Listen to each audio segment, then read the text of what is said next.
எல்லாருக்கும் வணக்கம். நம்ம அழகே அழகு சீரியலில் இந்த ராஜலக்ஷ்மி இவ எதை சொன்னாலும் எதிர்த்து பேசுகிறா. இவ பேசின பேச்சில் எனக்கு நெஞ்சு வலியே வந்துருச்சா அப்படின்னு ஓவர் ஆக்டிங் பண்ணி சுரேஷை வச்சு அழகுமதியை வீட்டு வாசல்லையே நிறுத்திட்டாங்க.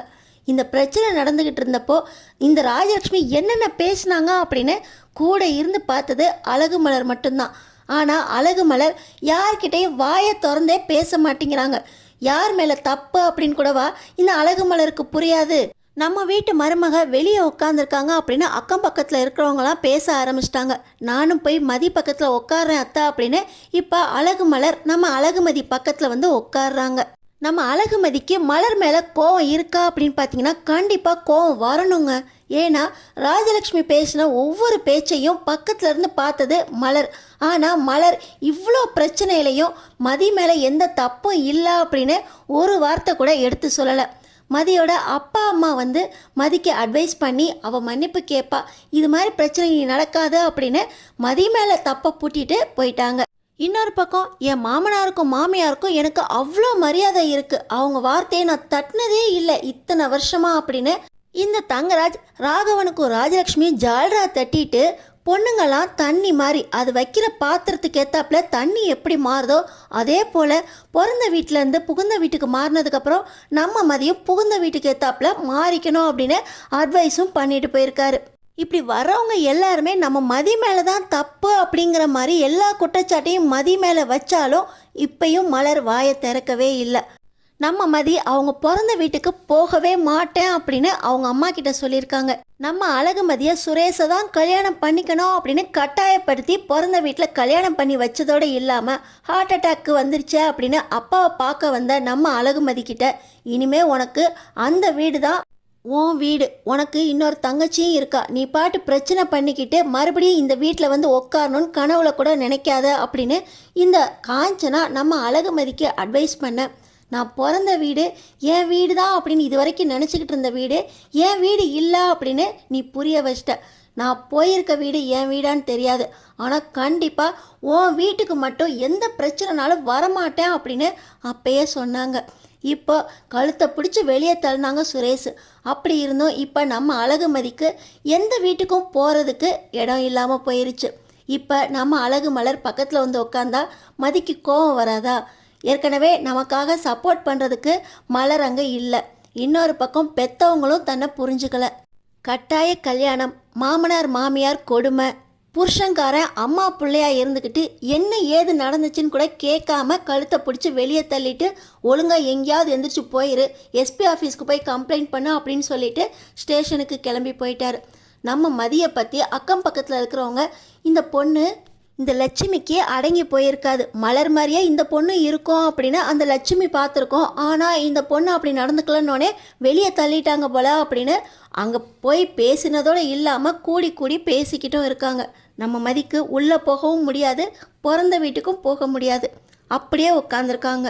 இந்த ராஜலக்ஷ்மி போனா போது, நீ வேணா உள்ளே வந்து என்கிட்டையும் மாமா கிட்டேயும் மன்னிப்பு கேட்டுட்டு வீட்டுக்கு வா அப்படின்னு சொல்ல, நான் எதுக்கு மன்னிப்பு கேட்கணும்? செய்யாத தப்புக்கு நான் மன்னிப்பு கேட்க மாட்டேன். நான் எதுக்கு இங்கேருந்து போகணும்?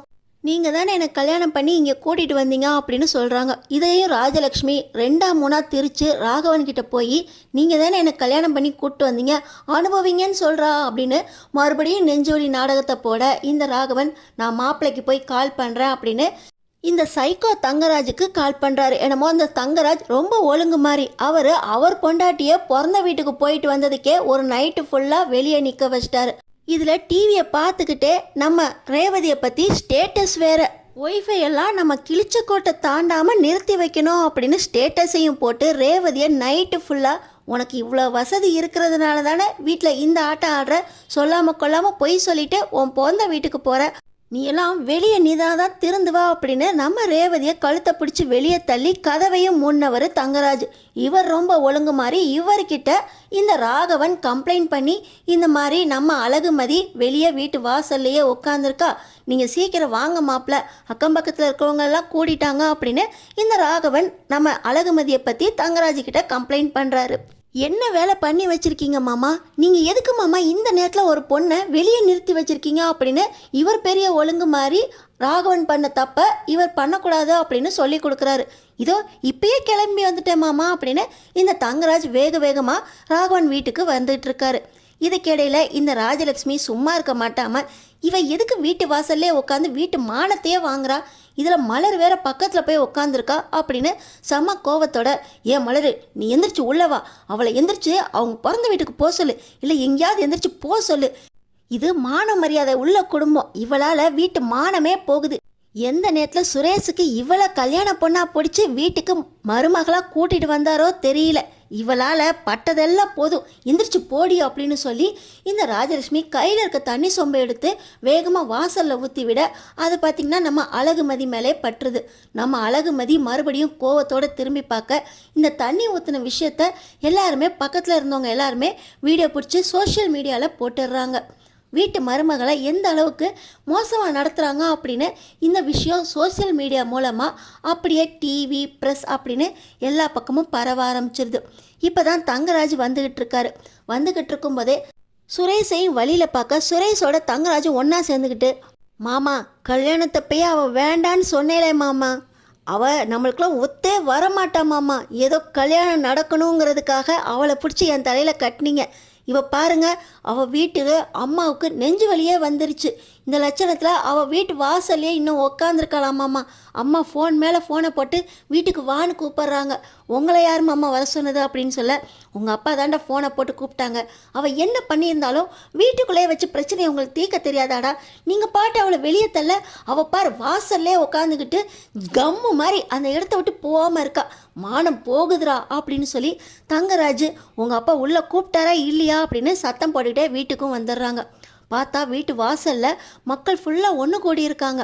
இதில் டிவி ப்ரெஸ் அப்படின்னு நிறைய பேர் அங்கே நிற்க, டேய் என்னடா நடக்குதுங்க அப்படின்னு தங்கராஜ் சொல்லிக்கிட்டு இருக்கும்போதே, இந்த தாலியை உன் கழுத்தில் கட்டினதுனால தானே டி நீ இப்படி இந்த அளவுக்கு தைரியத்தோட எங்கள் வீட்டு வாசலில் உட்காந்துருக்க, இந்த தாலியை முதல்ல அறுத்தெறியணும் அப்படின்னு சொல்லி சுரேஷ் வேகமாக போய் நம்ம அழகுமதி கழுத்தில் இருக்க தாலியை அறுக்க போக இதையும் வீடியோ பிடிச்சி ப்ரெஸ்காரங்க, சார் நீங்கள் ரொம்ப பெண்களுக்கு எதிராக நடந்துக்கிறீங்க, போலீஸ் யூனிஃபார்ம் போட்டிருந்தா அதுக்கான மரியாதை உங்களுக்கு கொடுக்கலான்னு பார்த்தா நீங்கள் அதுக்கேற்றாப்லேயே நடந்துக்கலையே, உங்களுக்கெல்லாம் போலீஸ் யூனிஃபார்ம் கொடுத்ததே தப்பு சார் அப்படின்னு ப்ரெஸ்காரங்க சுரேஷ் மேலே கோவப்பட, டேய் என்னடா பண்ணிட்டா அப்படின்னு சொல்லி தங்கராஜ் சுரேஷை அடிக்க, மாமா இதுக்கு மேலே என்னை கட்டுப்படுத்தாதீங்க மாமா, எனக்கு இவ வேண்டவே வேண்டாம், வீட்டை விட்டு தொலைஞ்சு போயினாலும் சனியை விட மாட்டேங்குதா அப்படின்னு சொல்லி சுரேஷும் ரொம்ப கோபமாக பேச, வீட்டுக்குள்ளே இருக்க ராகவன் ராஜலட்சுமி பாக்கியராஜா அப்படின்னு எல்லாருமே வெளியே வந்துடுறாங்க.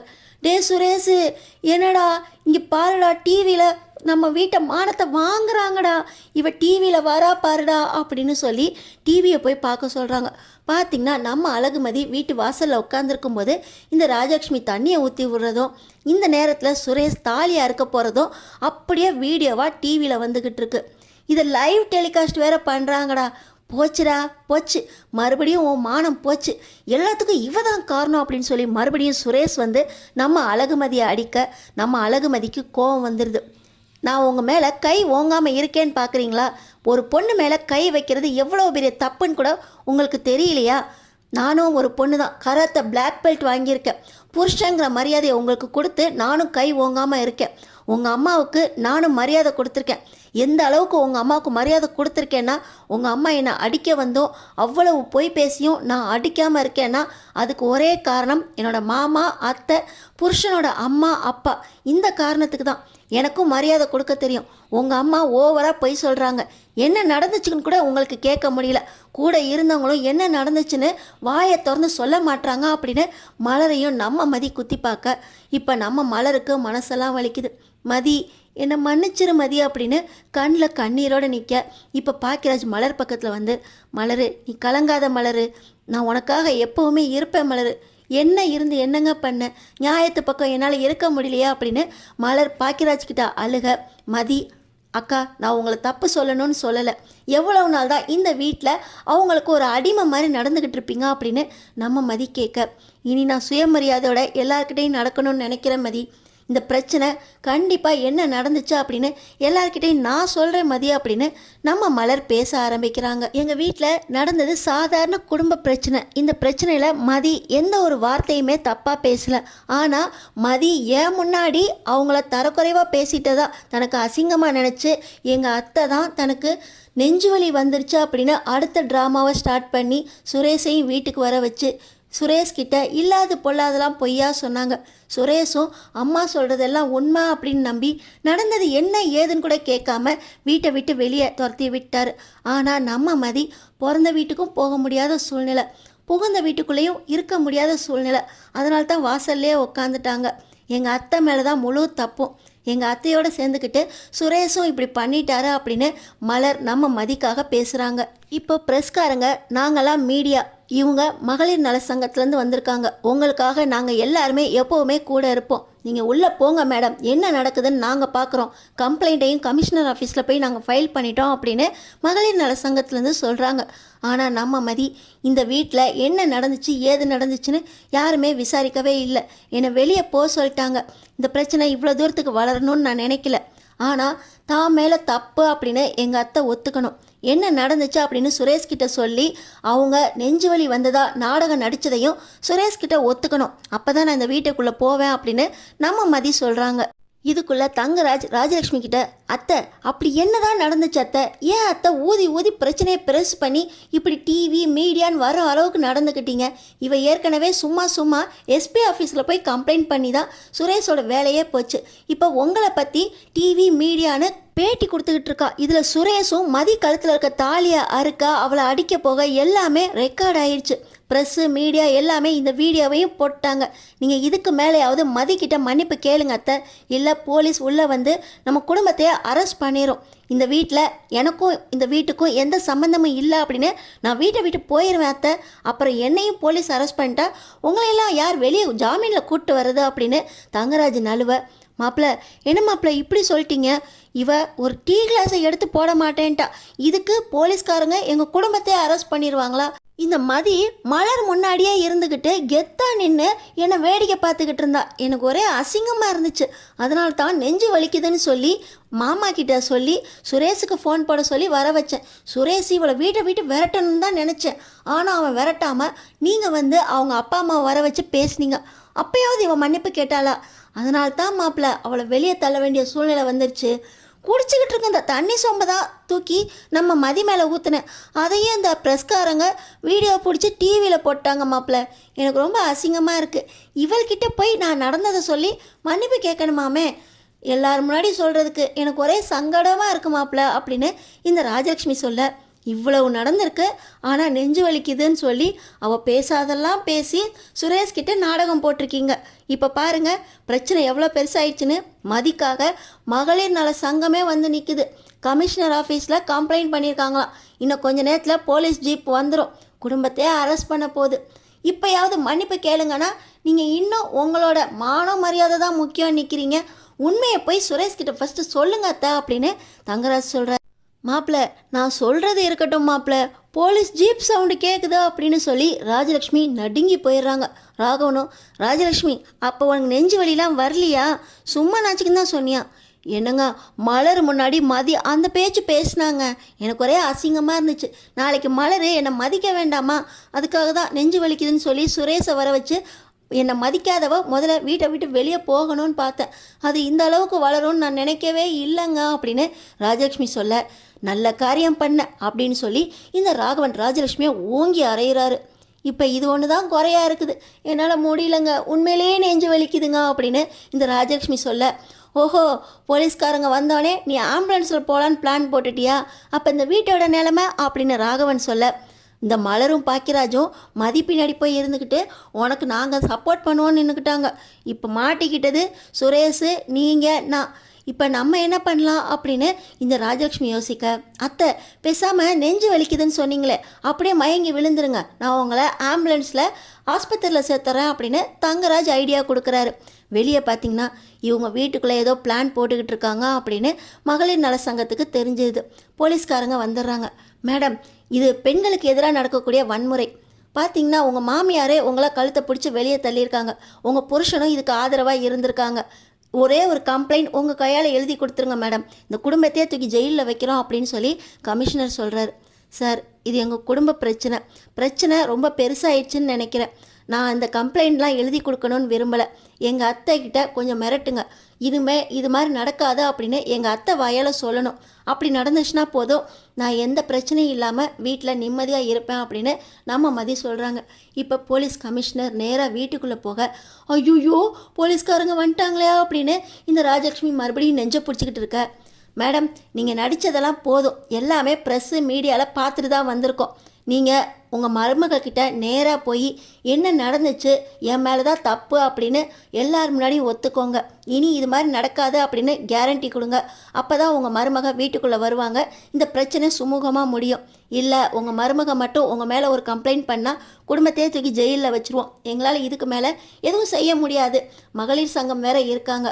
இந்த சங்கத்தெல்லாம் எதிர்த்து எங்களால் உங்களுக்கு எதுவுமே செய்ய முடியாது. தங்கராஜ் சார், உங்களோட ரிலேட்டிவ்ங்கிறதுனால தான் உங்களுக்கு இந்த அளவுக்கு நாங்கள் கரிசனம் காட்டுறோம். ஒழுங்காக வந்து நடந்ததெல்லாம் எல்லாரும் முன்னாடியும் ஒத்துக்கிட்டு உங்கள் மருமகளை நீங்கள் வீட்டுக்குள்ளே கூட்டிகிட்டு வாங்க அப்படின்னு கமிஷனர் அட்வைஸ் வேறு பண்ணுறாரு. இது பார்த்த உடனே தங்கராஜ், பரவாயில்ல சார், என்னை பார்த்து என் குடும்பத்துக்கு ஒரு கரிசனமாவது கொடுக்குறீங்க. அத்தை, இதுக்கு மேலே என்னால் உதவி செய்ய முடியாது. வந்து மதிப்பீட்டை மன்னிப்பு கேட்டு உள்ளே கூட்டிகிட்டு வாங்க அப்படின்னு தங்கராஜும் சொல்ல, மாப்பிள்ள என்னால் முடியாது மாப்பிள்ள, என் மான மரியாதையெல்லாம் போயிடும் அப்படின்னு ராஜலக்ஷ்மி சொல்ல, ஏற்கனவே நெஞ்சுவலி நாடகம் போட்டதெல்லாம் பத்தாத அடி அப்படின்னு சொல்லி இந்த ராகவன் ராஜலக்ஷ்மியை தரன்னு வெளியே இழுத்துட்டு வர, இந்த ராஜலக்ஷ்மி எல்லார் முன்னாடியும் பார்த்து, ஐயோ நெஞ்சு வலிக்குதே அப்படின்னு சொல்லி நான் ஆம்புலன்ஸுக்கு போகிறேன் அப்படின்னு ஆம்புலன்ஸுக்கு ஏறப்போக நம்ம மதிக்கிட்ட இந்த ராஜலக்ஷ்மி மன்னிப்பு கேட்டு நம்ம மதியை மரியாதையாக வீட்டுக்குள்ளே கூட்டிகிட்டு போகிறாங்களா. அடுத்தடுத்து என்ன நடக்க போகுதுன்னு தெரிஞ்சுக்கிறதுக்கு நம்ம சேனலை சப்ஸ்கிரைப் பண்ணி தொடர்ந்து பாருங்கள்.